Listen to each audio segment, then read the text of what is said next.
6, everything 10, move to a quick vote by 6.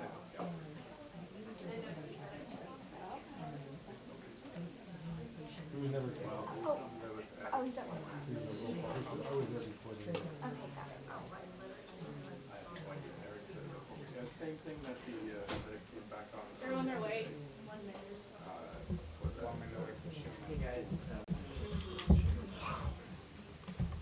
That's where I'm going to be. Right.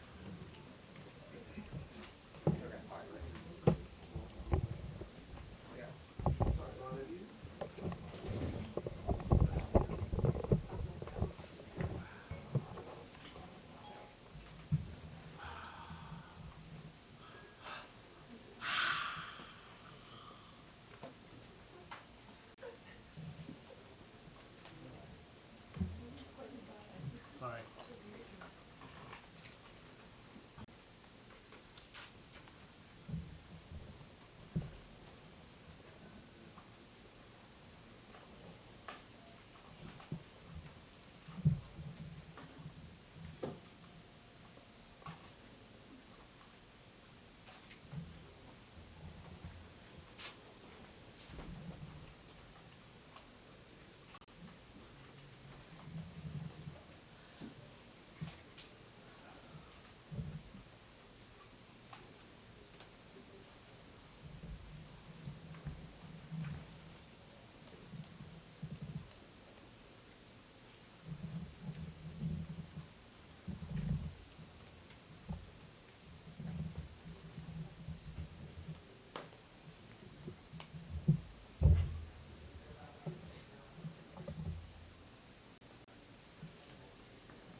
That's it.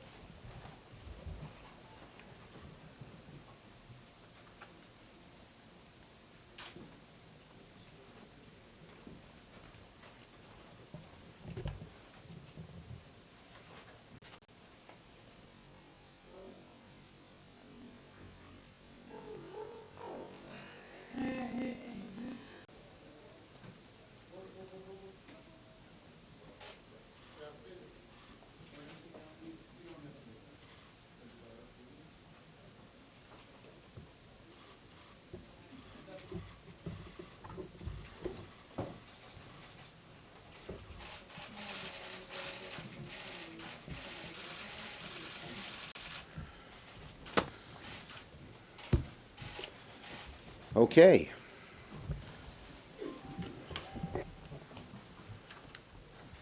Good afternoon to everybody. Now, as everyone here knows, whoops, go ahead. Get your footing or your kneeing or whatever it is. So as everyone knows, we've all been sworn in by the Chief Justice of the United States to serve as judges and jurors in the impeachment trial of President Trump. When the Chief Justice walked in, you could feel the weight of the moment. I saw members on both sides of the aisle visibly gulp.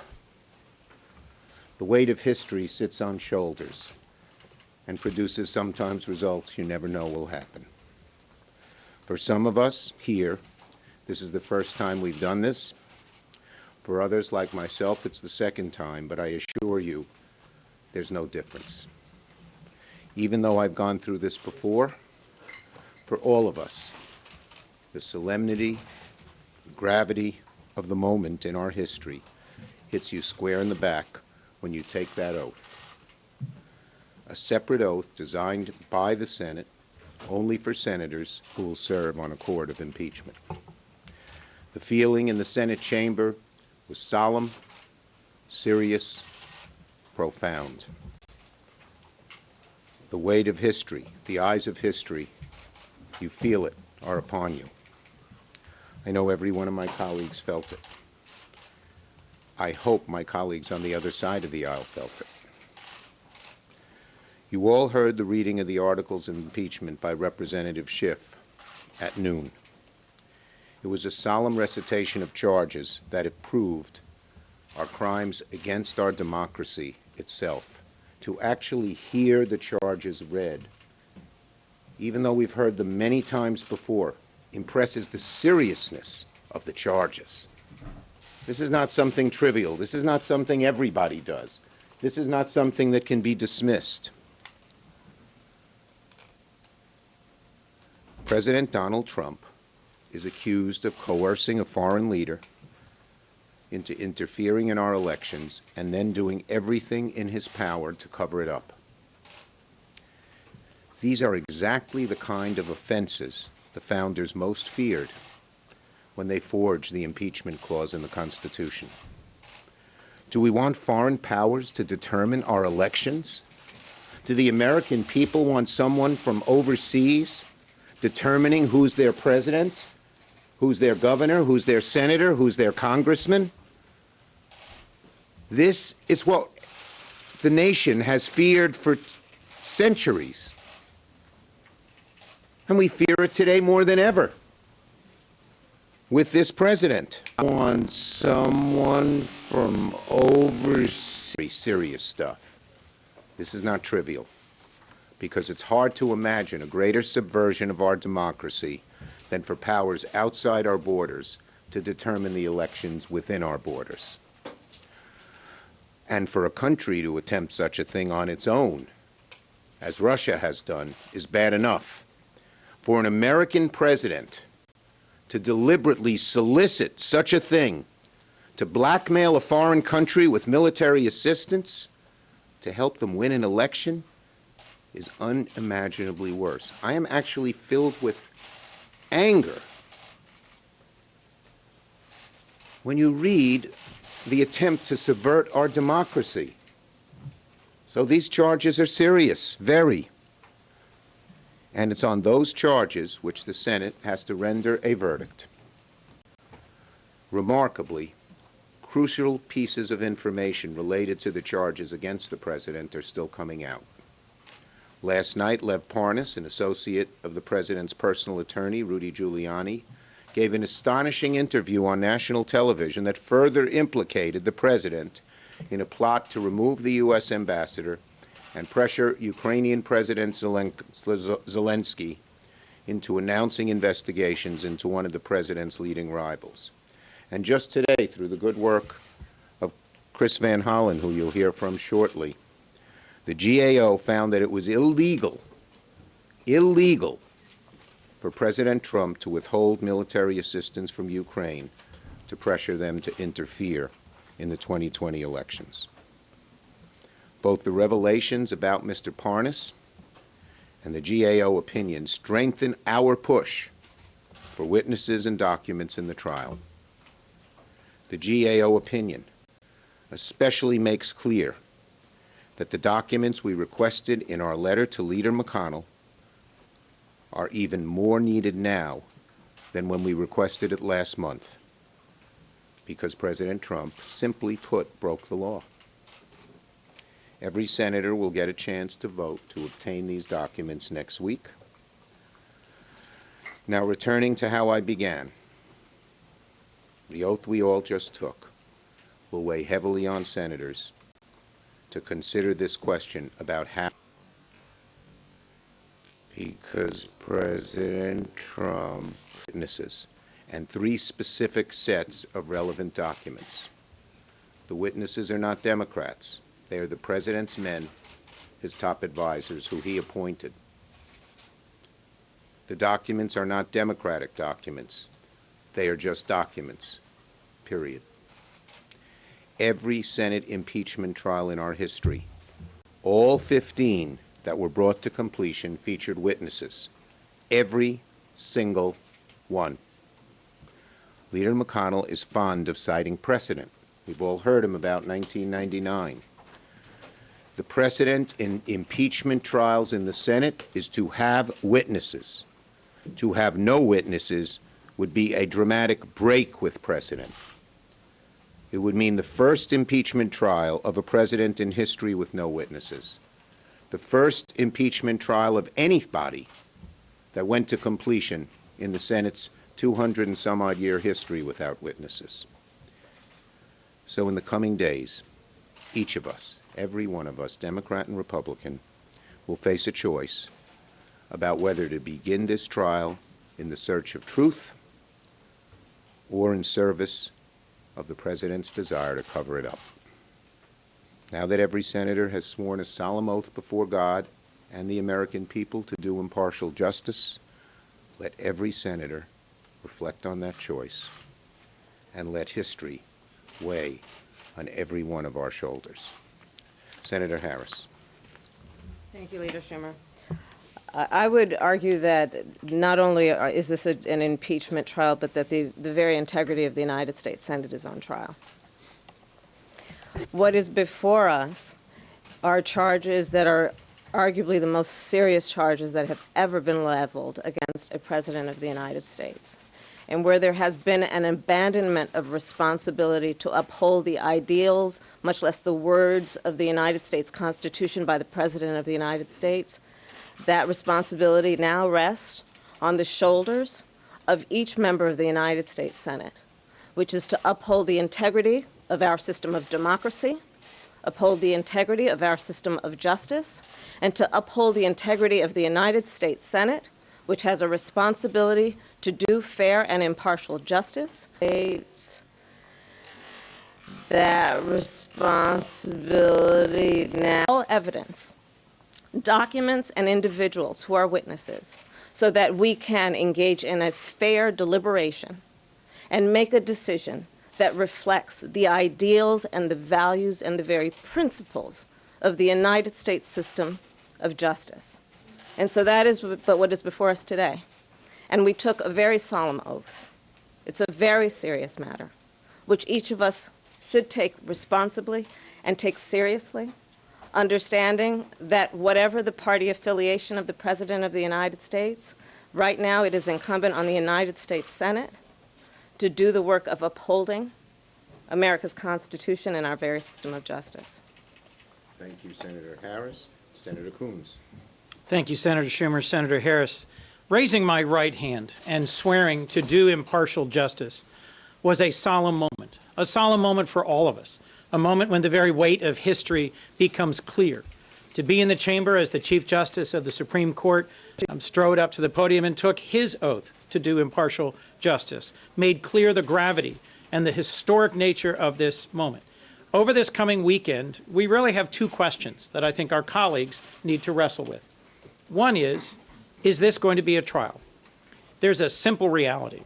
In America, trials have evidence, and cover-ups do not. Trials have evidence. They have documents, they have witnesses that are relevant to the matter in front of us. And Leader Schumer has, by letter, asked that we consider 4 different witnesses who are directly relevant, who were senior leaders in this administration, who were in the room on the email chain and could testify, if they testified truthfully, to whether the president did or did not inappropriately block aid to Ukraine, as has been charged. This is a big departure from previous investigations of presidents for impeachment that President Trump has used an overly broad assertion of executive privilege to try and block critical testimony. President Clinton, even President Nixon, directed his closest advisors and his cabinet officials to cooperate with an investigation, which leads to the second issue. The second article is obstruction of Congress. The president has to decide, is he going to present a defense?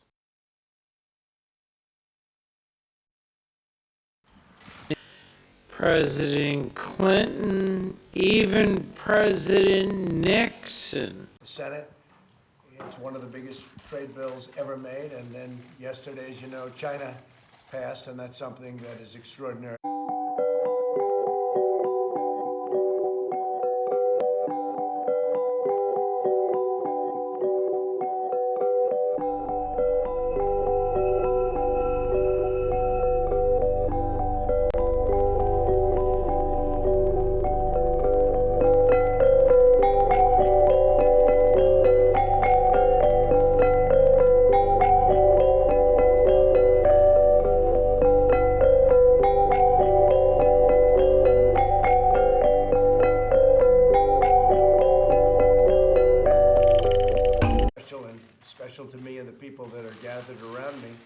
This afternoon, we're proudly announcing historic steps to protect the First Amendment right to pray in public schools. So you have the right to pray, and that's a very important and powerful right. There's nothing more important than that, I would say. We're joined by the Secretary of Education, Betsy DeVos, Deputy Attorney General Jeffrey Rosen, and students and advocates from across America. And advocates they were. They've been calling and writing by the thousands, and you're representing that large group of people. In a sacred principle of our republic, that government must never stand between the people and God. Yet in public schools around the country, authorities are stopping students and teachers from praying, sharing their faith, or following their religious beliefs. It is totally unacceptable. You see it on the football field. You see it so many times where they're stopped from praying, and we are doing something to stop that. Tragically, there is a growing totalitarian impulse on the far left that seeks to punish, restrict, and even prohibit religious expression. Something that, if you go back 10 years or 15 years or 20 years, it was unthought of that a thing like that could even happen, that anybody would even think of something like that happening. That is why today my administration is issuing strong new guidance to protect religious liberty in our public schools. The right of students and teachers to freely exercise their faith will always be protected, including the right to pray. So we call this the right to pray. Is that a good idea? Happen that anybody would even think of roll back discriminatory regulations. So we have rules to roll back discriminatory regulations on religious service organizations. And earlier this afternoon, my White House released a new memo to make sure federal funding is never used to violate the First Amendment, which is a very big deal. With us today is Hannah Allen, a high school freshman from Texas. Hannah, would you tell us what happened at your school with respect to you and prayer? Hannah? Thank you, Bill. Right here. So, me and a group of students from our school wanted to pray for a former classmate's brother who had got hurt in an accident. After the prayer, our principal told us, "Don't do that again." So the next day, parents had called and complained.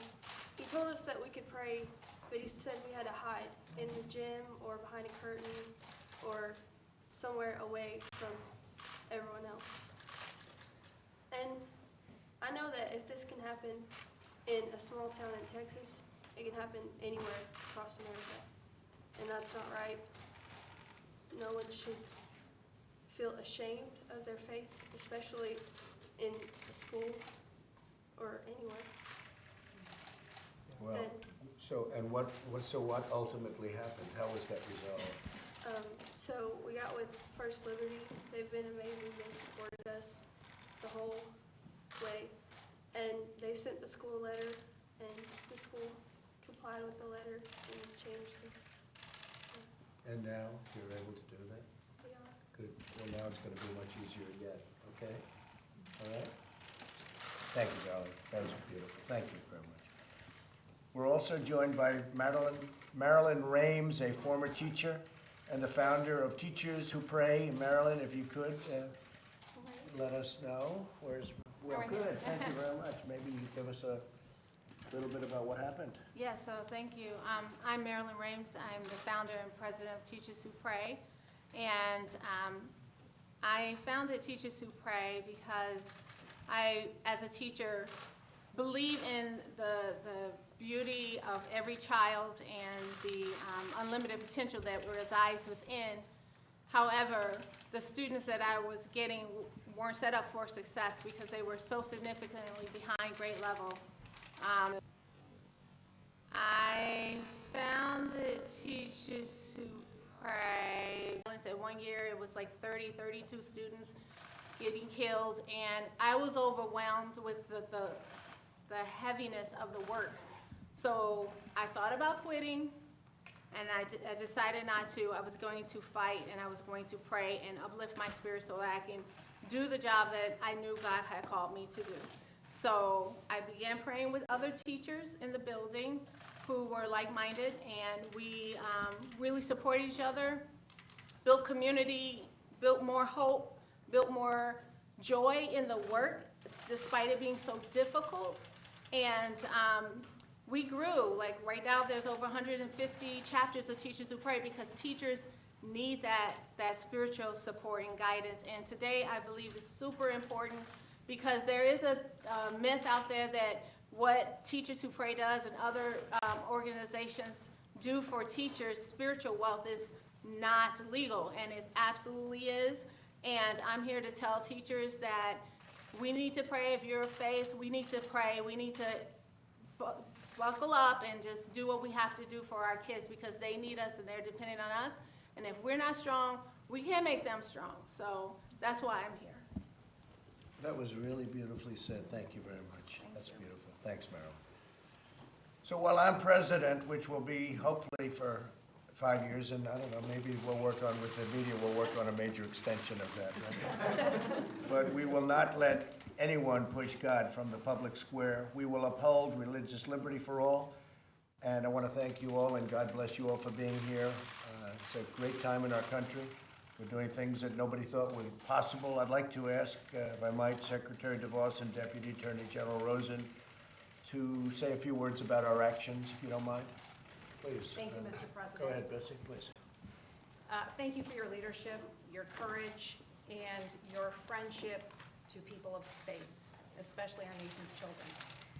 Too many misinterpret a separation of church and state as an invitation for government to separate people from their faith. In reality, our Constitution doesn't exist to protect us from religion. It exists to protect religion from government. The First Amendment affirms our free exercise of religion, and we don't forfeit that first freedom to anyone or in any place. Separation of church and state as an invitation. There will always be prayer in schools. But thanks to your leadership, Mr. President, today we remind schools of the law with respect to religious expression, something that hasn't been done in more than 15 years. And where there are violations, we now make clear that the law requires states to establish a clear process for students like Hannah and Michael, William, parents, and teachers like Marilyn to report them. It also notes that the law directs states to tell us about any and all complaints as well.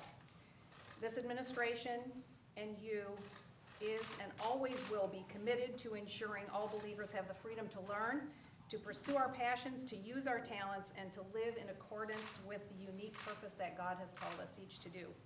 If we embrace that freedom, our faith will be a light no darkness can overcome. Thank you again, Mr. President. Thank you very for your much. leadership. Beautiful. Thank you, Betsy, very much. Jeff?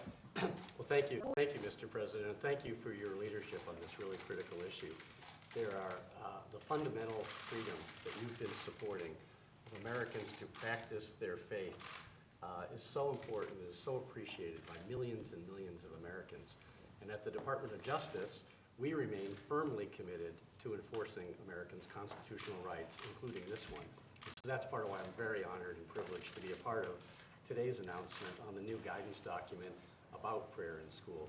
I think sometimes people don't appreciate that there are many, many Americans who feel called to pray during the day, and our First Amendment to our Constitution protects that. And sometimes I think there's a confusion about this issue as to whether it's trying to force people to pray who don't want to. But that's not what this is about. This is about protecting the rights of those who do to have the liberty to do that on school grounds. And that is protected by the First Amendment. So today's guidance reaffirms and clarifies and spells out for Americans what that freedom is with regards to prayer and religious expression. And I really think that the courage of people of faith, such as the folks we have here today, is really a reminder of how important our constitutional liberties are and of the great action that your administration is taking to ensure that freedom is administration for the efforts to make this happen. Very good job. Thank you very much, Jeff. Paula, would you like to say something? Go ahead. Yes, sir. It's such an honor to stand here with you, President Trump, and with this amazing team and policy and everyone who has made this. This is a huge thing. So he said it is a constitutional right, a First Amendment right. And President, you continue to be such a fighter for people's freedoms, for their liberties. As you often say, we worship God, not government. Perceived and perception has often been people have been bullied, harassed, stopped from practicing their faith. We have so many people that have walked out here very brave with horrific stories of being persecuted because they simply wanted to pray. And prayers, we know, makes a huge difference. So thank you for standing Thank for you all very much. religious liberties. That's good. Thank you very much. Would anybody like to say anything? Go ahead. Can I tell my story? Yes, go ahead.